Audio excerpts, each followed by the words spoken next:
you next then. Yuko Suzuki against So-Yul Kim. This is Japan against South Korea. Yuko is the wife of Hayato Suzuki, a one championship athlete. This is in the women's atomweight division. That's 52.2 kilos. And we talk about clashes in style, Pete. This is grappler against kickboxer. Doesn't get more extreme than that, really. It doesn't. Let's see what So-Yul Kim is able to do to change the game up so it's in her favor, because Yuko Suzuki does have quite a stellar record right now, and it means she has a lot of experience. Am I right in saying, in your view at least, there's no inherent advantage between grappler, striker? Is it more about how well-rounded each athlete is? Well, the other skills that have been acquired, I guess? Yes. Well, when you're doing mixed martial arts, you do acquire skills from everywhere, from everyone you train with.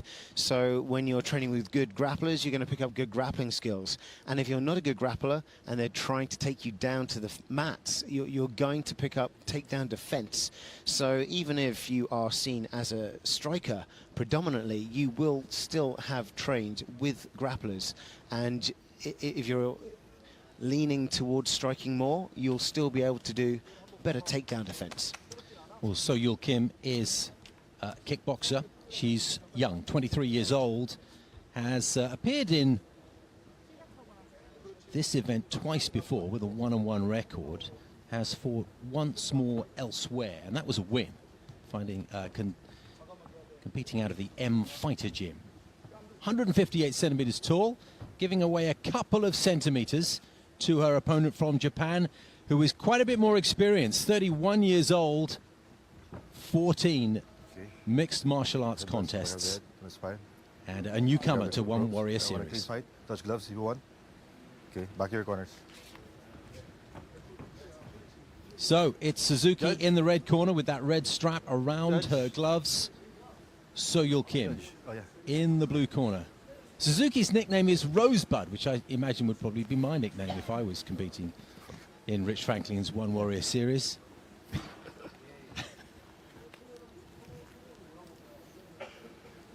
Just waiting for the opening bell here then in our second contest of the evening. We've got 14 for you today. You're watching us live across a network of platforms, Twitter, Facebook, and the One Championship Super app. Good to have you with us.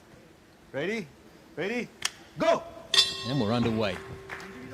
3 5-minute rounds for these women. It's a snappy start. Nothing's landed yet, but busy. Although So-Yul Kim doesn't have the height advantage, it appears that she has longer reach in her stance. She's already thrown out some kicks, and one of them landed quite well, and the Rosebud going in for a grappling takedown, but she needs to set that up. Yuko has this hair that has a habit of just dropping in front of her eyes, and I wonder if that perhaps was a poor stylistic decision, because we don't want it to block her vision. It could be bad when So-Yul Kim's throwing out those hands. Yeah. A lot of the attacks come from the periphery as well, don't they? Kicks, roundhouse kicks, not necessarily straight at you. She's a busy athlete, So-Yul Kim. Lots of movement there.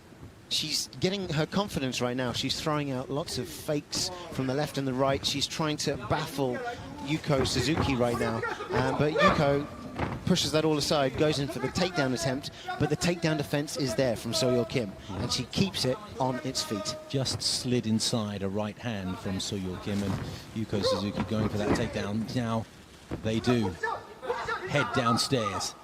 Yuko Suzuki pulled half guard there, but it's not working out too well for her. So-Yul Kim is now in full mount position, and she's trying to throw some hammer fists down, and she now has the back with 2 hooks in. It's not looking good for Yuko Suzuki right now. She is, though, showing lots of energy, trying to get herself into a slightly better position. Now, what are those hooks doing, Pete?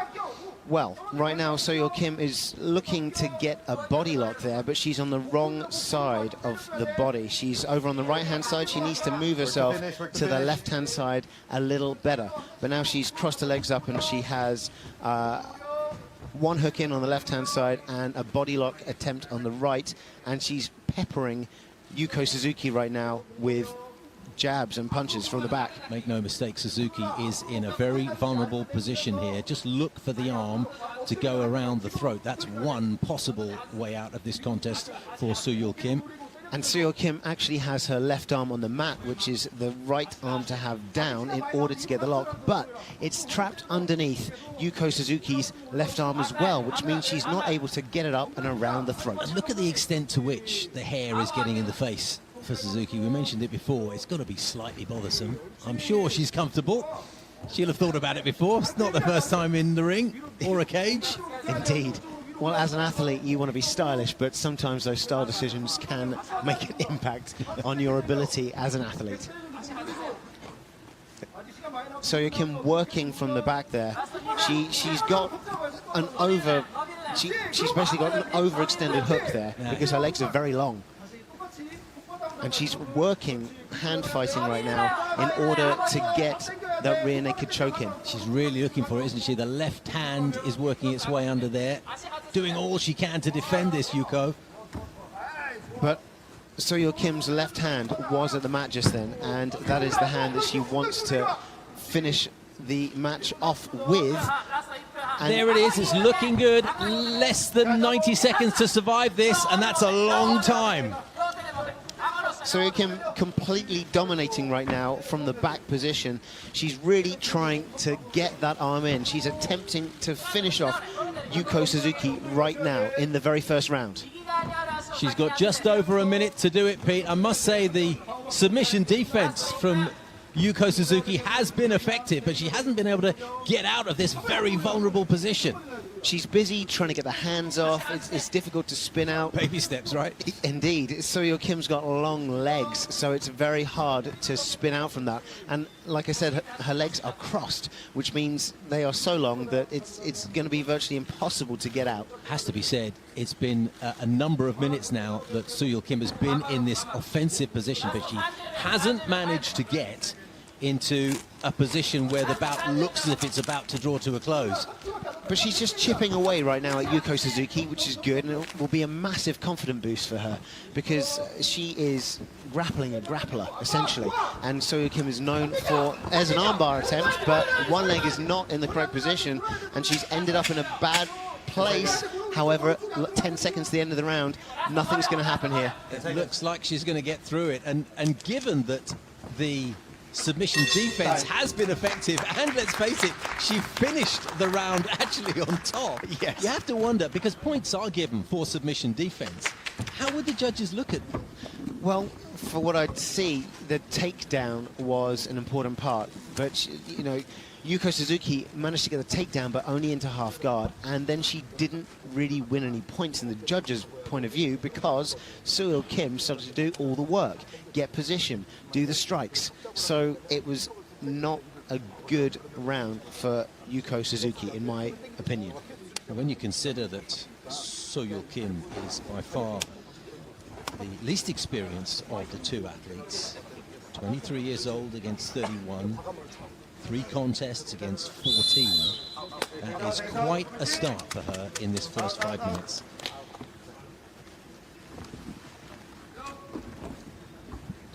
You have to remember that at that young age that Soyul Kim is, she'll have inherent confidence, and that's going to play a big part in this The contest. fearlessness of youth. Indeed, yes. You know all about that, Pete. Not anymore. Okay, go. Start of the second round then.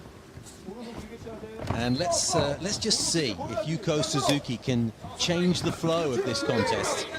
Yuko Suzuki threw a good leg strike, but Soyul Kim is now throwing a barrage of She's blows. eaten a very good right hand from the South Korean. Yuki has no option but to try and go for the takedown, but that didn't work out for her. It was a very sloppy attempt and has put her in a very bad position, a possible Darce choke on the way. All Soyul Kim needs to do is to get her left hand to her right elbow, and that'll be it. It's a thoroughly offensive performance from the South Korean. Throwing in knees from that position, which is the right thing to do. Let's see if Soyeol Kim is able to turn this around or maybe even just slip off to the back using her right arm as leverage. And with that head secured by both arms, she's a bit of a sitting duck for the knees, but back to their feet they go. This is somewhere where Soyeol Kim could do a lot of damage. Again, though, Yuko Suzuki has shot in for the takedown, but it's just turned out really bad for her because she is tired at this point. Soyeol Kim looking to get hooks in. Right now, Suzuki is hand-fighting Soyeol Kim, but Soyeol Kim has a body lock on, not much else. It looks like she wants to pick her up and do a suplex on her. Right in the corner of our 5-roped ring here. Indeed, Soyeol Kim is on the back. She has one hook in, obviously the right hand side. Of course, suplexes are not allowed in the rules set that we have here today at One Warrior Series. Now again, the South Korean. She's working hard right now. She's on the back, she's in a great position, and so far the whole of round 2 has gone her way. She stood up, she threw some solid strikes, and they landed with quite some ferocity. And, you know, in the judges' eyes, that will count highly because it's created damage on Yuko Suzuki. Yuko trying to get face-to-face here, but it's very difficult for her. Legs are locked up. Very, very hard. Getting instructions to work to a finish from the referee. I think That's the level of the defense we're seeing here. It's been a frustrating time in many ways for the South Korean in that offensive position for the vast bulk of the contest. Got to be careful not to hit the back of the head there. An illegal blow is one that lands at the back of the head between the ears. And all she's seeing at the moment is the back of her opponent's head. So strikes to the noggin, not so easy to target fairly. Right now, Yuko Suzuki is getting turned around. Soyeol Kim is moving into full mount position. I'm just wondering, Pete, I mean, defensively, offensively, this has got to be tiring for both athletes. Who's this situation here, which we've seen, which has dominated much of the fight, it takes the most out of which of the two fighters? To be honest with you, the person defending is having to work the most. They're in a bad position and they are going to need to put all their energy to getting out of it. Whereas the person that's on the back, they are going to wear themselves out if they're overzealous with too much striking. Sure. You know, trying to squeeze too much on the arm, trying to overstrain. But the person defending is in a lot of problems, having a lot of problems. So psychologically, they're using more energy on that front as well. Just wondering if Soyeol Kim could consolidate the positions she's in the judges' eyes by just throwing 1 or 2 punches into the head there, maybe some elbows here and there, rather than purely going for the rear naked choke. Indeed, I think Soyeol Kim needs to work more strikes here to make sure that she does win the round very, very clearly in the judges' decisions. But of course, we don't judge round by round here at One Warrior Series. It's the bout in its entirety. Yeah, absolutely, and that is where the strength of this method of judging comes to the fore. Elbows to the forehead now, trying to take the judges out of the contest entirely. Trying to work the finish there again. The hand trying to slip in, the left hand trying to slip in, but Yuko Suzuki doing her very best to defend that, and she pulled down. So Soyeol Kim has said, okay, fine, have some ground and pound. Final 30 seconds of this round, and it's taken a bit of a turn because now the elbows and the forearms and the fists come in from the South Korean, and the Japanese woman now is really under some pressure. 15 seconds to survive, and the referee is in a very good position to see exactly what her situation is. And this is where she needed to step it up, more than just looking for a submission. Right now, she is definitely in the winner's circle in my eyes. But let's see what happens in the third and final round. Let's have a look at some replays and see exactly what happened. Okay, here we go. A big, like, left-right-left combination. That was very early on, wasn't it? Pinpoint stuff. That was. Yuko throwing a good leg kick, but it didn't phase Soyeol Kim, and she threw a heavy right hand straight down the pipe. Yeah, line hit right on top of the forehead, and then that kick to the throat as well. Particularly painful. Indeed, striking so far, Soyeol Kim is very dominant, and I think points-wise, as far as the contest sits so far, she is running away with it.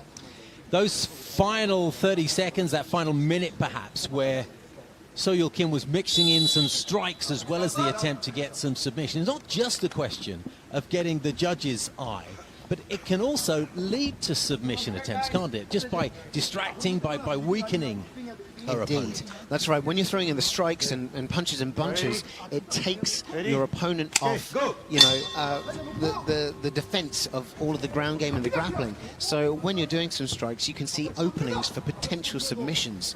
And that's what Soyul Kim needs to do. She needs to throw more punches when they're on the ground and then look for a finish. It was a nice right hand from Yuko Suzuki early on there. She's throwing in that left jab as well. Perhaps noticeable as she came out for that third round. She had her hands on her knees. She looked the more fatigued of the two athletes. They're standing up in this final round and exchanging strikes, and both of them have landed well. I don't think that Soyul Kim has received any big shots from Yuko Suzuki so far standing up. So if I was Soyul Kim, I'd just stay up on my feet. I'd continue to keep this bout standing up and do big jabs on Oh, that's a great right hand. And it dropped Yuko Suzuki just momentarily. But that was enough to change position. And right now, Soyul Kim is in a good position to, well, I'd probably want to stand up if I were her right now and start throwing in some knees. Or get a front hip throw in, or pull her back down to the right-hand side, trip her over my right leg. But Yuko Suzuki is a grappler by trade, so she will have a very good idea of what Soyul Kim is trying to do. This 15-minute contest is almost down to the last 3.5. And if Yuko Suzuki wants to win it, she needs to pull something special out of the bag. Yeah, she's going to change up 2 or 3 gears here. Double leg attempt there, she gets flattened by Soyul Kim. I think Soyul Kim's weight is too much for her currently. Soyul's got the right arm in there. I don't know if it's all the way in or it went to the armpit of Yuko Suzuki. No, it's all the way across right now. So the rear naked choke is about to go in. That is deep.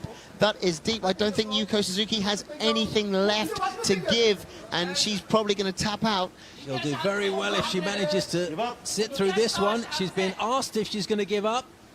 Yeah, Joey is wondering whether she's going to give up or not. It looks deep from this position. She has a clear hand with which she can tap. It's not like they're being forced under the weight of her opponent to prevent her from tapping. But it breaks. Escapes. She does. Good job defensively. Too much angle there. So Yuko Suzuki rotated just enough so that Soyul Kim's arm wasn't in a dangerous position there. Kim looking for a second attempt, no question about it. 2.5 minutes to do so. Great spirit there from Yuko Suzuki shown in order to survive that particular submission attempt, but she's going to have to do a bit more surviving as Soyul Kim is still on her back. She's only got one hook in right now and she's standing up with the other leg. The world is her oyster as far as this competition is going. No wish to preempt the judges here, Pete, but if Yuko Suzuki does lose this, then she showed a lot of character, a lot of strength and determination, and can be very proud of herself inside the final 2 minutes. I think what would be good for Soyul Kim to do here is just keep that body lock on and continue to do those knees, continue to progress, giving Yuko more damage. She doesn't need to take it to the ground unless she wants to get a submission finish, but I think actually she could right now because Yuko is looking exhausted. She does look very tired, and who can blame her? We're into the final 90 seconds of this contest, and for Yuko Suzuki, oh, that arm looks uncomfortable. For Yuko Suzuki, it's been a very, very intense time. She's been defending herself from the end of the contest, which at times looked seconds away. But in the black shorts there, Soyul Kim has certainly been the dominant athlete here. Left-handed hammer blows to the head, a couple of good punches to the side of her opponent's head as well. Final minute now. Soyul Kim wants to get it on its feet. Yeah, she looks very, very tired, does Yuko Suzuki. It's going to be hard for her to just survive this last 50 seconds. Soyul staying on her feet now, throwing in very clean, crisp strikes, every single one landing. And comparatively so, Peter, Soyul Kim is looking fairly fresh. She looks very determined, fresh. and that's a good combination to the head. stuffs the takedown attempt yet again, and she's in side control there. She needs to balance out. Yuko had that left arm to stop her, and Soyul Kim could just pass the guard. All she's got to do is kick her right leg out and get past. Suzuki is too exhausted to be able to do anything about it. Cardio has played a big part in this contest, and now as we enter effectively the final 10 seconds of this contest, it is the fitter of the two women who we suspect here at ringside is going to have her hand held aloft. She's been on the offensive for the bulk of this contest. Good performance from Soyul Kim. Very, very hearty effort from Yuko Suzuki, but we suggest it comes as a losing effort. Just take us through these replays here, Pete. Big shot with the right hand, followed by a left that wasn't needed. Okay, here again, a big left jab lands flush on Suzuki, and then a counter right, followed by a left hook. Fantastic striking there. That was phenomenal. Yeah, super stuff. So you're dragging Suzuki down to the mats to continue some ground and pound there. Here's the official decision then. Winner. As suspected, Soyul Kim improves her professional record to 3-1. The M Fighter gym athlete. You're watching Rich Franklin's One World Series.